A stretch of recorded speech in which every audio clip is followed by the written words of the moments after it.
Motor vessel Toska, vacate your engine room. Vacate your engine room. We're prepared to subject you to disabling fire. A standoff near the world's most talked about waterway.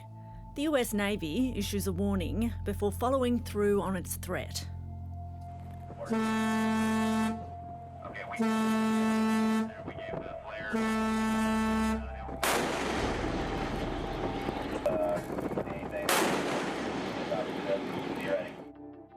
This morning, US Central Command claimed it had seized control of this Iranian-flagged cargo ship after it attempted to evade an American blockade of Iran's ports.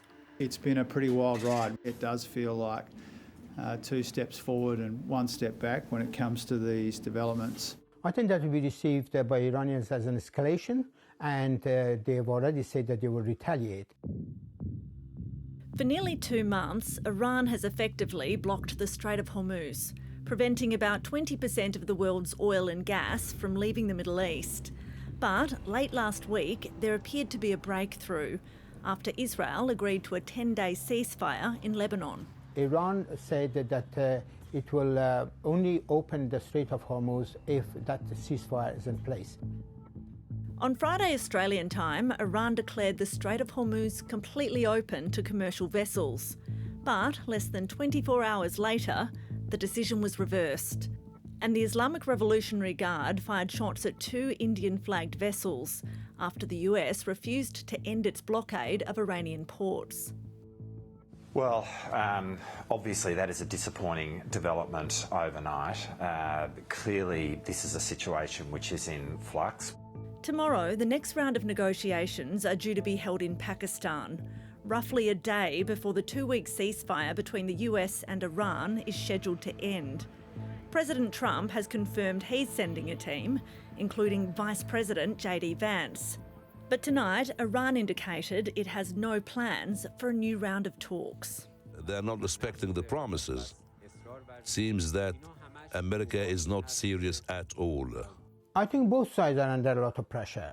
And since Iran does not have the same firepower as the United States in Israel, and it is making a very significant use of the Strait of Hormuz as a leverage in this current conflict with the United States.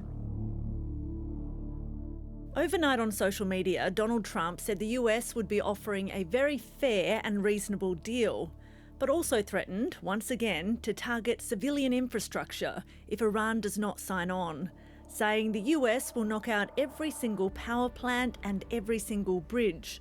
No more Mr. Nice Guy. It is a very serious message, and it can be disastrous, but at the same time, President Trump has been reminded by many analysts and international lawyers that will be considered war crimes. And therefore, I think that is something that President Trump and the people around him will have to consider very seriously. Iran has labelled the US Navy's actions armed piracy and is vowing to respond swiftly. With tomorrow's planned peace talks now in jeopardy, an end to the war seems increasingly remote.